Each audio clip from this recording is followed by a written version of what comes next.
In 2018, Jamaica's agricultural sector's growth was 4.2%, while contributing approximately 7.2% to the country's gross domestic product.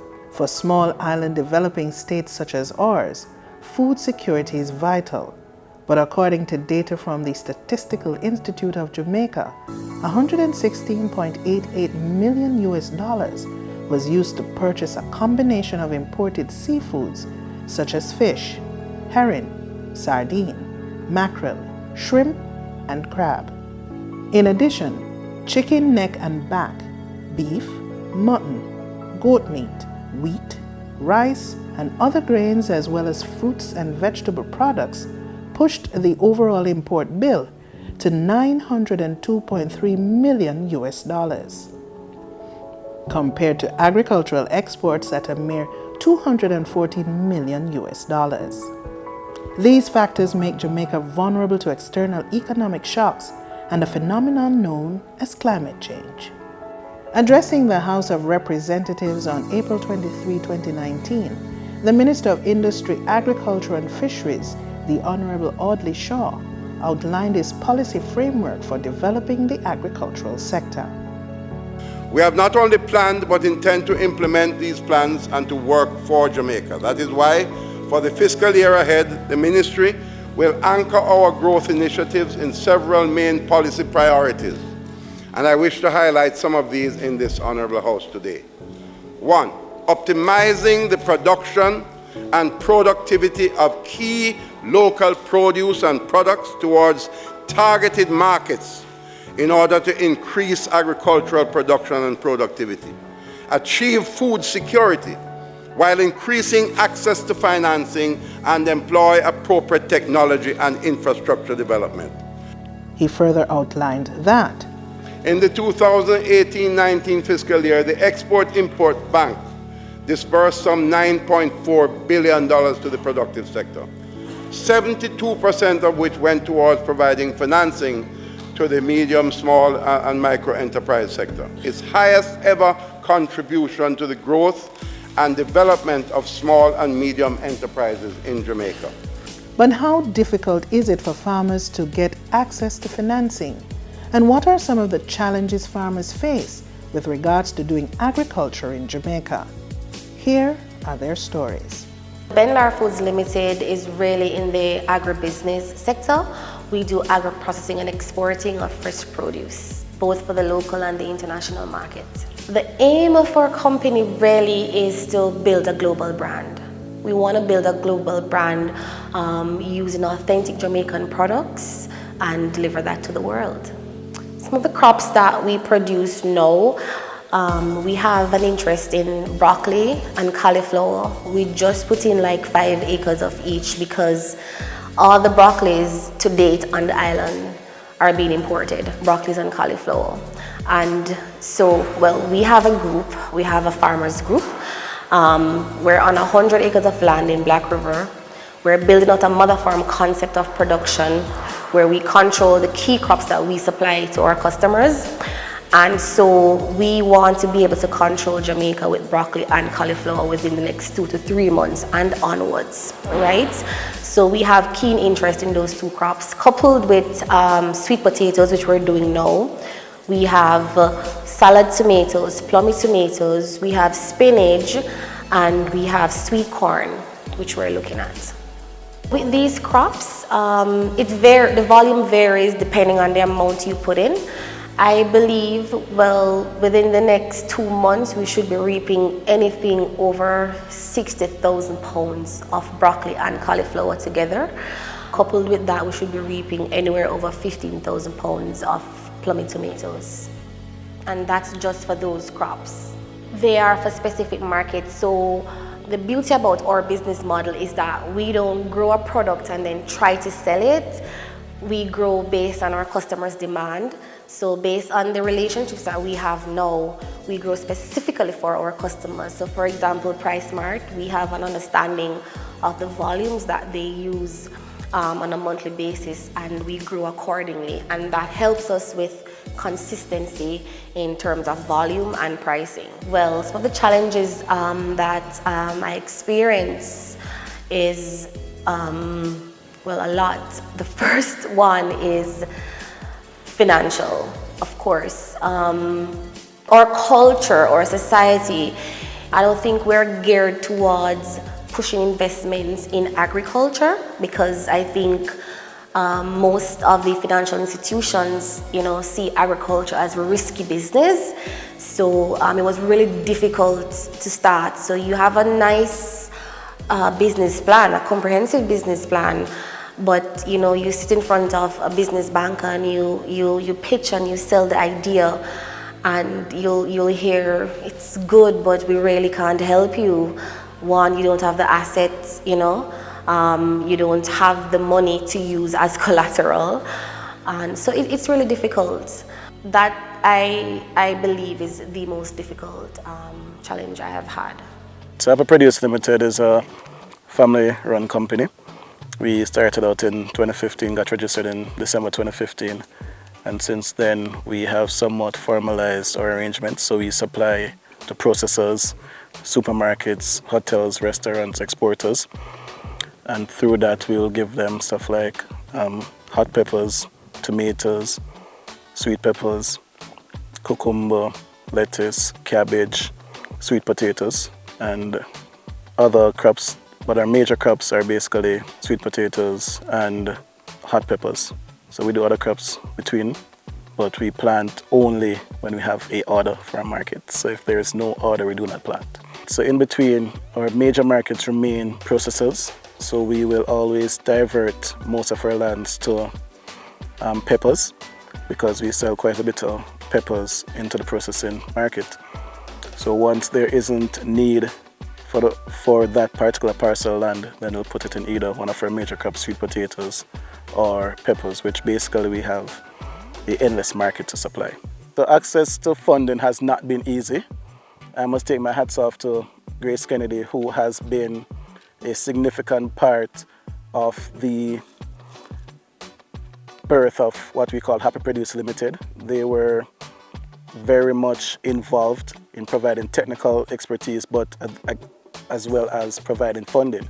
So they have what you call a Farmers Assistance Program, which for us helped us to purchase the necessary equipment and irrigation. So we did plastic mulch that we spoke about earlier. They helped us to purchase that piece of equipment, as well as all the drip irrigation that we have. It's pretty expensive. So Grace Kennedy has been significant in funding and getting the farms off the ground. So not just a technical, because a lot of times persons fail to realize that it takes money to care. So we have quite a bit of persons who will want a crop, but it's expensive to create a system that can provide consistently. So Jamaica is known as a country of samples, but we're a country of samples because we cannot really afford to plant on a consistent basis. And when you go to banks, I can easily get a loan to buy a new car. I can get a loan to buy a new house. I can't get a loan to buy a tractor. You understand? You can't get a loan to buy seedlings. So if you're going to establish 10 acres of peppers, you're looking at over $1 million for just seedlings. You're not talking fertilizers, you're not talking chemicals. And there are not any commercial institution that I know about now that are willing to finance such operations. The arguments are always the same. There is no certainty to your business. There is too much risk involved. But at the end of the day, it's a business and we need financing. So I think it has to be a case where banks use what the farmers have on their field, or the contracts that the farmers have, the commitments that they have from companies to purchase by the crops, and use that as some sort of tool to then lend against that to farmers. And you can have a deduction with a company to say, hey, this farmer needs to pay me X dollars per month. So out of each shipment that he delivers, send to us X dollars per month. And I'm pretty sure that farmers are going to be more than willing to facilitate that. So it is difficult for even myself as a commercial farmer, how I get funding sometimes outside of the Farmers Assistance Program is I have to take a personal loan. So while you have a business, you can't get access to a business loan because farming is too risky. So you take a personal loan for 16%, 20%, and then you put that into a business.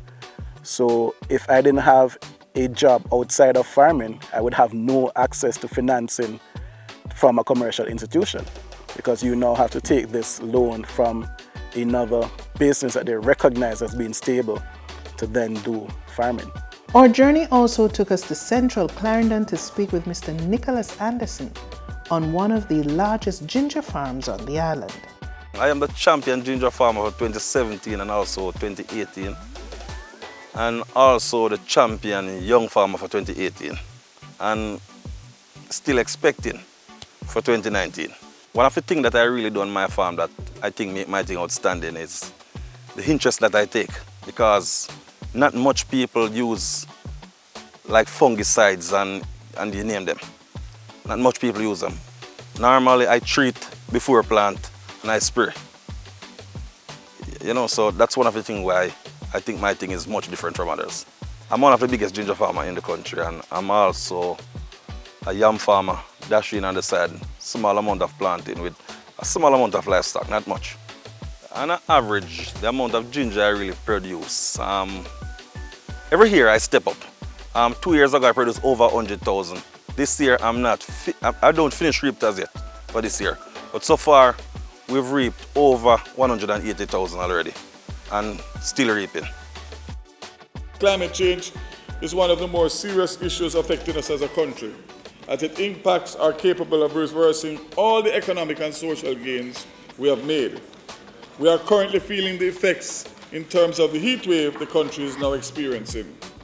A sample of data taken from the weather station in all 14 parishes shows that all stations experienced higher extreme temperatures in June this year when compared to June 2018, with more than 50% of these recording increases of 1.5 degrees or more. In some cases, the increase was almost 4 degrees. The report from the Climate Change Service in the United Kingdom noted that the European average temperature for June 2019 was higher than any other June on record, the hottest June ever recorded. Researchers say these record-breaking temperatures are made 5 times more likely by the effects of climate change. In addition to the extreme heat, we also are dealing with a drought for much of the island. Climate change presents a clear and present danger to small island developing states such as Jamaica, and in particular the agricultural sector, which is adversely affected by excessive rainfall or significant periods of drought. In light of this, the Jamaican government has undertaken a $3.57 billion pilot program for climate resilience. Initially, Jamaica started doing the assessments to have the program in place roughly 10 years ago. So quite a few studies were done by the Planning Institute of Jamaica in collaboration with other partners, NGOs, to look at what were the main areas that needed urgent action for where climate change was concerned.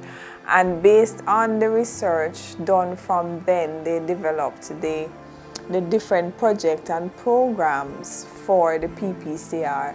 Now, the adaptation program and financing mechanism project, which I work mainly on, that has been in effect since we are 4 years into implementation, which means that we have roughly a year left, less than a year, to finish implementing the project. So it's a 5-year project primarily.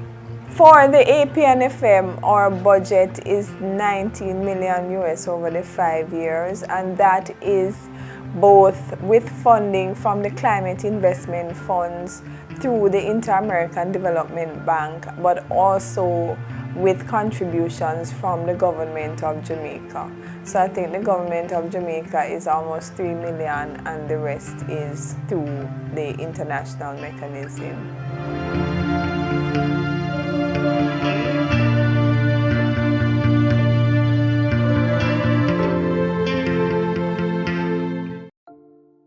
Our slogan says we are the people's station, and for more than 10 years, PBCJ has been providing unique content to this growing market. Let us show you how we can serve you. We are small compared to our competitors, but it's our size that gives us the ability to dedicate ourselves to our clients. We move your project from concept to completion, keeping our activities in-house so we can make decisions in a timely and efficient manner. We have a creative, energetic, and youthful team ready to take your ideas to the next level. So what can we do for you? PBCJ has mastered the art of feature presentations, studio interviews, and PSAs. We also stand ready to create content for your social media platforms and make your message accessible anywhere, anytime. We also provide streaming for your conferences, seminars, and workshops. And guess what? You don't have to break the bank because our fees are some of the most competitive in the market. And just when you thought it couldn't get any better, we air it free. You heard right. We air it free for you.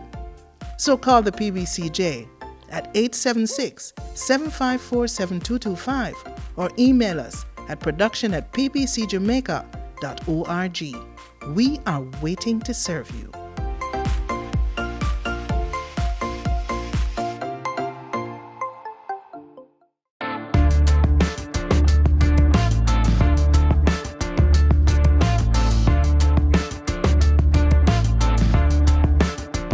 But just how much has our farmers been impacted by climate change? Farming is not just about planting in the ground anymore. We have to utilize what we have so that in times of drought like now, we're able to produce. For example, tires. We can produce in tires. Greenhouse. How many farmers on the island have greenhouse that they can produce in a time like now?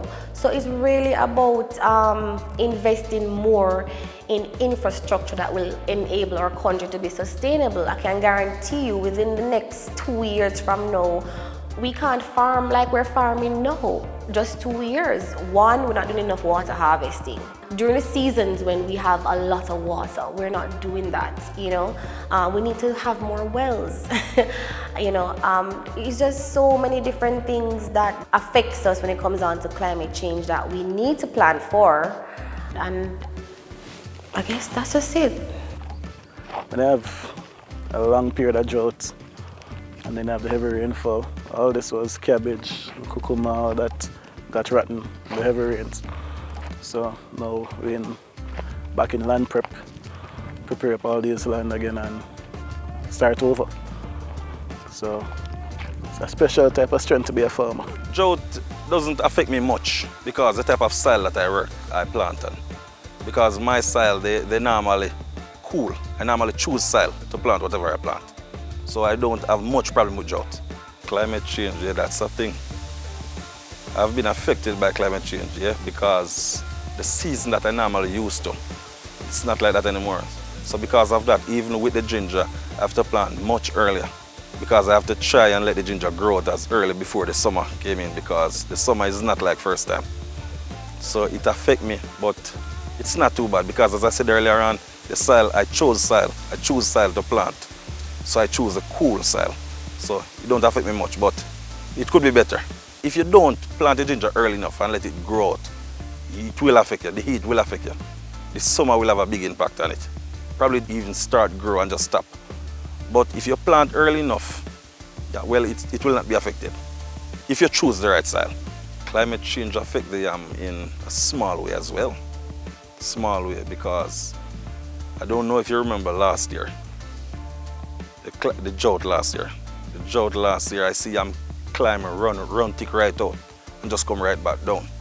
But as I said, I choose land, as I said from earlier on. I choose land to avoid much of that. So I still get a small amount of that, but not much because I chose land. Yeah, so it affects me, as I said, but not much. Another factor that threatens food security is the access to land for the purpose of agriculture and the utilization of technology in agriculture. There are thousands of acres of idle government lands across this island. Time has come to revolutionize, expand, and modernize the use of these lands. And so we are stratifying the use of available lands. The acreage of lands managed by the Sugar Company Holdings of Jamaica alone is some 120,000 acres. Of this amount, 55,000 acres are being retained in sugar, while 65,000 acres are being redirected into other crops. To get land for farming in Jamaica, it's very, very hard because even the agriculture minister once was on TV and he was saying that he's gonna make the process for lands much easier. And so far, we haven't seen anything. I have a friend once who applied for some of the land down in Agro Park in Maple. And he told me that you have to do a farm plan and all different type of things, and it still don't work out. So to get land to farm, it's very, very difficult. Jamaica is known as the land of food and water, means we have a lot of land. And still to date, you find young people, youth, who may want to invest in agriculture, having difficulties to get access to land. I had that issue when I just started and wanted to invest in agriculture. The land that we're on now is not through any government agency.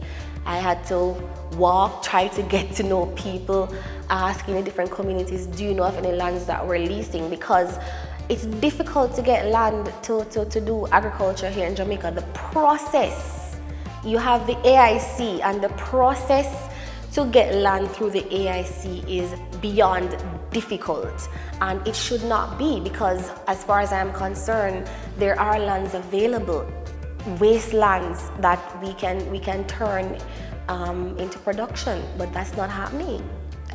In a rapidly changing world where demand for agricultural supplies often outweighs supply, and climate change is no longer a myth, technology plays an even more vital role in aiding the development of a modern Jamaican agricultural sector.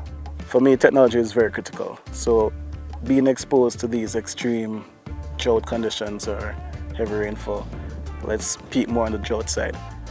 We have longer periods of drought. So what you have is you need irrigation. You need a constant flow of your moisture getting to a controlled area. Then on top of that, you need to be able to put down your plastic mulch. You need to be able to put down your weed mats. Doing all of that manually will take, to do an acre manually will take you probably 20 man days. Using my plastic mulch layer, I can probably do 5 acres in a day. So it cuts labor cost significantly, and it's a more efficient use of people. Then in terms of spraying, we go motorized sprayers. We're now trying to look into going to drone sprayers, because for us, we do a lot of sweet potatoes, and it is very tedious with the various vines running all over the place. From time to time, you'll have a sprayman that will topple over or get entangled and stuff like that. So we're looking into stuff like financing drone sprayers, where you can have a drone spraying your entire 100 acres in 2 days or less. So that is where I see the best input of technology for commercial farming would be. Boom sprayers, tractors, having all that stuff handy, having it readily available will significantly allow you to meet your targets and be able to farm on a consistent and sustainable basis. The type of land that I worked on, I would really like to use some technology even to cut costs. So, you could save more, but we don't have those type of land. It's the same thing we talked about earlier on, the land that the governments have. You understand? It's the same thing we talk about. So, we wouldn't mind if the government really stepped in and make the land be a little more accessible, a little more easier to get. So we could use technologies to save more, and we could even escalate more, create more employment, you name it. When we plow in the land, we normally use fork or we use plow cow, depends on the location of the land. Well, with the fork to plow the land, it's very difficult, very, very difficult. Because you have to clean, or for example, you have to use some herbicide, burn it down. After you clean, burn up, you name it. And after you have, for example, plowing a acre of land, you have like 10, 15, 20 months for the whole week plowing. While with the cow now, you just clean it, probably just burn it down the herbicide, and just let it, and the cow just come and just till it. So with the manpower, it's very, very difficult, but the cow makes it a little easier.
Irrespective of the challenges faced by our farmers, Jamaica still has a very productive agricultural sector, and this highlights the resilience of us as a people.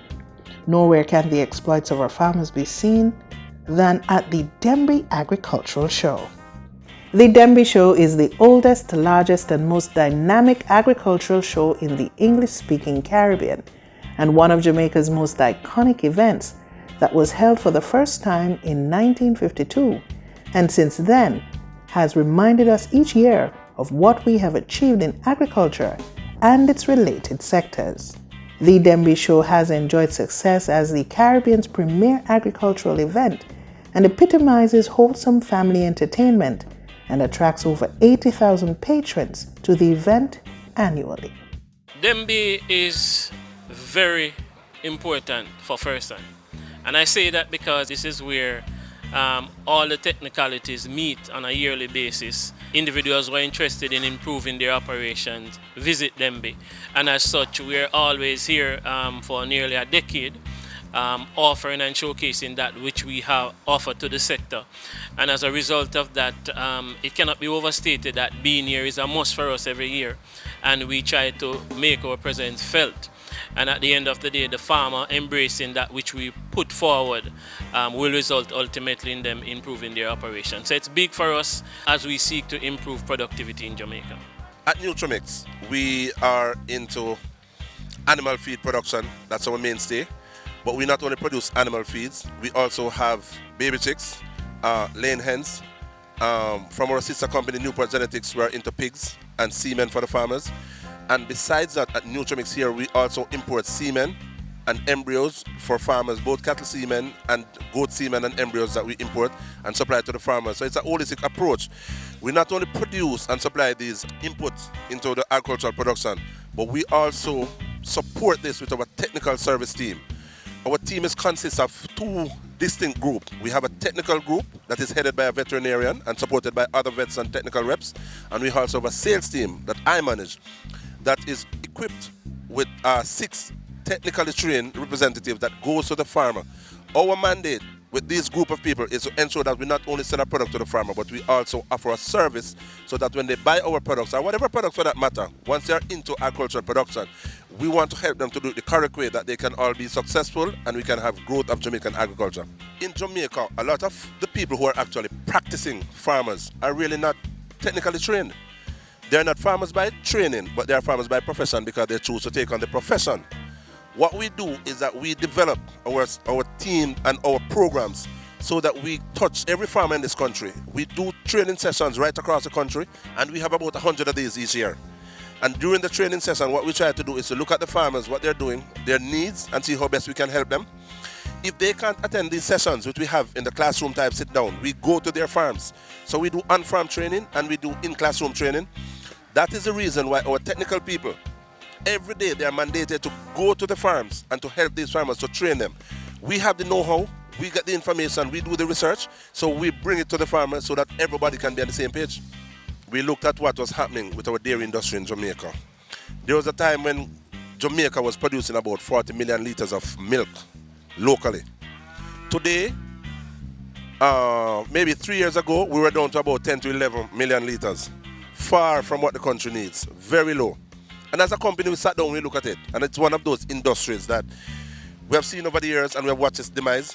And we took a decision that we're going to help the dairy industry to get back to where it used to be and beyond. Here at Denby, during the cattle show, we're seeing a great example of generations of good quality breeding in the Jamaica Red Pole, the Jamaica Black and Jamaica Brahman cattle. I think in terms of genetics and genetic quality, compared with other breeds of cattle in this region and populations in this region, the quality is certainly there. What we maybe need to do is to repopulate the island with more cattle to meet the needs of beef consumption, which is not a concern, it's an opportunity. What I'm looking for today in sorting through all these cattle is firstly cattle that can eat, walk and reproduce, and then focusing on the 4 most important economic traits in a cattle operation, those being fertility, longevity, efficiency and adaptability. I didn't mention milk, muscle and growth. Those are very important, but they're meaningless if we don't lay the foundation first. And then lastly, I believe that quality cattle come in all different shapes, colors and sizes. So it's easy to make a big one or a little one. The art of breeding is in making a good one, and there are plenty of good cattle today. So I think our champion right at the end of the day is going to be quite an animal. Thank you. This is a mixed breed. You're looking at the animal overall, the length of the animal compared to the width, compared to conditioning. If you look at the winner, she has extremely good rear formation. The shoulders wide, good width in chest, length of loin, which is good because what it boils down to is meat. You're talking about the expensive cuts, the legs, the loins, the brisket. So you look at the overall animal and how well it fits in to that section. I've been watching the competition over the years. The competition has improved in terms of depth of quality. Whereas maybe a few years ago we had better quality, one sheep standing out. You find 4, 5, 6, 7, it's going to about 20. The quality is extremely good and it augurs well for the industry and where it moves from here. We have over 488 of sheep. I win 4 first place, 2 second, 3 third, 1 supreme champion. It is not difficulty. The difficulty part of it is the feeding. When the drought hit we, there's a problem. But we plant like canes and grass where we chaff, cut it up, mix it with the feeding and so forth. And that's helped you a lot. I have always had a passion for cattle breeding, and I'm a veterinarian by training. I have went on to do postgraduate work in pathology, and it has always been a passion and a dream for animal breedings and genetics. So thinking about what I wanted to do post-retiring, I decided to start a small cattle farm in Rock River, Clarendon. I started this farm very small with 14 animals, 7 red poles and 7 Brahma animals. And we have grown that herd now to approximately 400 animals. The model in which we have built this is that I have purchased high quality breeding females from the members of the Jamaica Cattle Breeders Association using artificial insemination and embryo transfer with those materials coming from the United States. So I have been working with the 2 largest Brahma ranches in the world, JDH Hodgkins and the V8 Ranch in Hungerford, Texas. So I have purchased semen from those corresponding ranches and have imported those semen and have created a number of champion breeders here in Jamaica. Last year we had the Supreme Champion Heifer, and this year we had the Supreme Champion Bull. We also have the Supreme Champion Junior Bull, and we also have a number of champion Brahma heifers as well as Brahma cows. The reason we're doing artificial insemination, that allows us to bring into the island superior genetics which is not found locally here in Jamaica at all. And it will introduce really high quality, diverse set of genetics, particularly from the Brahma breed as well as from the blacks, and that will complement the existing genetics that we have here. It will avoid crossbreeding and interbreeding, and it will develop all animals which will have somewhat of a hybrid vigor, in which case carcass quality is increased, beef production in terms of meat production will increase. Our goal is to have a 60 to 63% conversion of live weight into carcass weight with increased marbling and increased muscling. And if we're able to achieve this, we will be able to meet the requirements of the tourist industry for local beef production. We wean our calves at 205 days of age. This is roughly 7.5 months. Those calves are weighing approximately on an average of 550 pounds. And sometimes we have animals weighing over 600 pounds. That means that by this time these animals get up to be a year old, they're about 1,000 pounds live weight, and when they get up to 18 months of age, we're looking at animals that are going to be weighing 1,500 pounds. In which case, that tells you you have fast-growing animals being fed natural foods, but it is a combination of feeding, as well as improved genetics. So if we continue on that trajectory, and if we have what I call a private-public partnership, which is a partnership between the government as well as the private sector, we will be able to achieve this very, very comfortably within the next 3 to 5 years. If this is going to be sustainable, we absolutely must have a sperm bank. For example, this bull, his father is from Texas, a well-renowned bull of class. After the judging today, the judge, who is a South African, has been all over the world to look at Brahma animals. And his comment was, this bull would be able to compete with any bull in any part of the world in any Brahma class because he's an outstanding animal. However, this bull is 4 years old. We should have, in another year, 15 to 20,000 straws of semen from this bull. Currently, that is not possible. We also have another supreme champion here.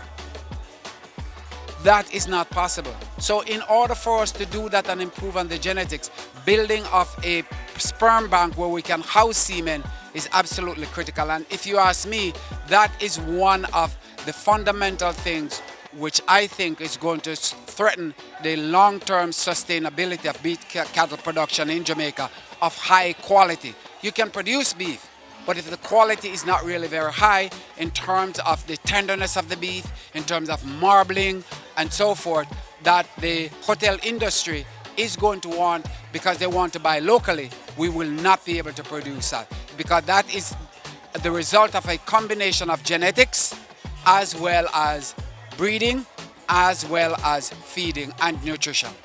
But if Jamaica is to attain food security, access to irrigation will be vital. Our final stop was at the booth of the National Irrigation Commission. The National Irrigation Commission Limited is that state organization that is responsible for the production, distribution, and development of new irrigation systems to satisfy the needs of our customers. Our primary customers are the agricultural sector, livestock, crop farmers. We, however, have some other industrial customers as well. We are in 7 parishes: St. Thomas, in Phillipsfield and Arties area, in St. Catherine, the plains of St. Catherine, Bernard Lodge, on into Old Harbour, St.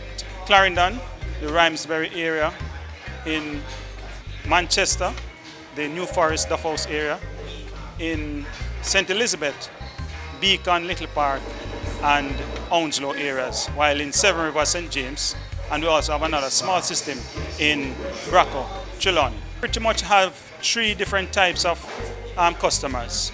The postpaid customers who we deliver the water to and they will pay afterwards. We have the prepaid customers who pay upfront and then we deliver the water. And then there is this 3rd category, the ramp, where we operate some ramps. Customer will buy the water and then collect it in a water truck. Irrigation is needed where the natural rainfall is low. The southern coast, where we have, I would say 90% of our infrastructure, is low irrigation area. So we were developed just to be able to facilitate those farmers in that area. Addressing those in attendance at the 67th staging of the Denby Agricultural Show, Prime Minister Andrew Holness further outlined some of the factors affecting our climate and some of the ways in which human behavior can reduce the effects of climate change. I don't think I need to convince anyone that climate change is a real phenomenon that is affecting us in real ways. This is a problem that requires the integration of science and technology into our daily practices in order for us to continue to increase our agricultural output. So, Mr. President, it is important that the JAS becomes an advocate for the use of drip irrigation technology, for the use of mulching, to develop more creative ways of storing and capturing rainwater. and for the preservation of our environment. Because some of our own long-standing agricultural practices have contributed to the very problem that we now face, and then we stand up and we curse the government. And I tell you one of them, slash and burn, in watershed areas. For many years, we have had agricultural practices in our watershed areas.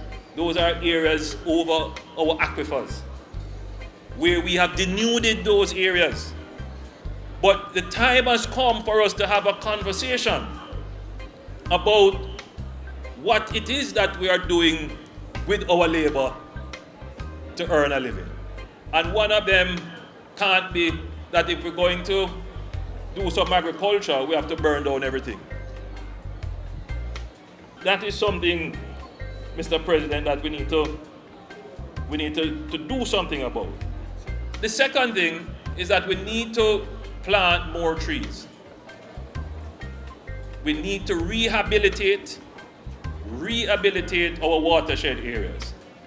We are now doing that with several projects. We're doing a project on the Hope Yalas watershed area, and several right across the country.